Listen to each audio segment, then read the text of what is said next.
안녕하세요, 정우성입니다. 오랜만에 영상을 올립니다. 오늘은 예술 창작을 하는 아티스트를 위한 저작권 설명을 아주 간단하게 쉽고 명료하게 하겠습니다. 실용적인 조언을 하자라는 게 이 영상의 목표입니다. 아티스트, 예술가를 그냥 선생님이라고 불러보겠습니다. 선생님의 작품은 예전에 있던 문양을 동일하게 만드는 것이 아닌 한 창작물로서 저작권이 인정됩니다. 저작권은 사후 70년 동안 인정되는 권리거든요.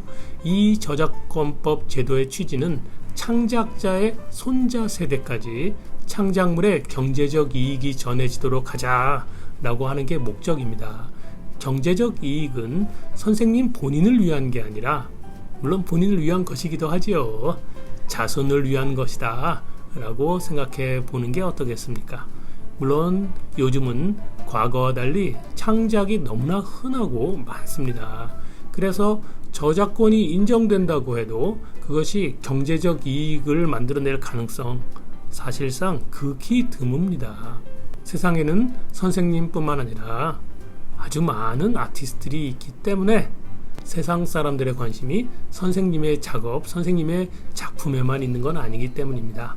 그래도 선생님께서는 저작권에 조금 더 신경을 써야 합니다. 다음과 같은 이유 때문입니다. 첫째, 저작권의 탄생은 국가가 개입하지 않습니다.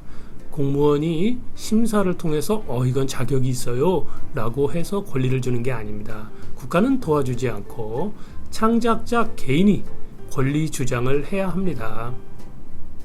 둘째, 그런데 선생님이 저작권을 주장했을 때 누군가 그게 정말 당신이 만든 거예요? 라고 물었을 때 증거로서 확실히 답할 수 있어야 합니다. 왜냐하면 권리 주장이라서 증거가 필요하기 때문입니다. 국가는 증거를 제공하지 않습니다. 셋째, 그래서 창작자가 작품을 만들었더라도 그 작품이 창작자 본인의 것인지, 아티스트 본인의 것인지, 선생님이 직접 작업한 것인지, 언제 창작한 것인지 확실히 해둬야 합니다. 넷째, 모방은 흔합니다. 거짓과 악의는 근처에 있을 수도 있습니다. 진품이 짝퉁 취급을 받을 때만큼 슬플 때가 없습니다. 다섯째, 출품이나 갤러리 전시한 작품은 문제 없습니다. 당연히 수상한 작품, 이것도 저작권 이슈가 없지요. 당연히 선생님의 권리이기 때문입니다. 여섯째, 그런데 그렇지 않은 작품도 많잖아요. 선생님께서 숨 쉬듯 작품 활동을 하기 때문에 적지 않은 작품이 있을 것입니다. 증거를 위해 계정만 있으면 오래도록 관리할 수 있는 플랫폼, 예컨대 인스타그램, 유튜브 그런 곳에 작품 이미지를 올리고 창작 일자에 대한 정보를 대략적으로 기재하는 것이 좋습니다. 예컨대 2024년 봄, 2023년 겨울 이런 식으로 글을 써도 좋습니다.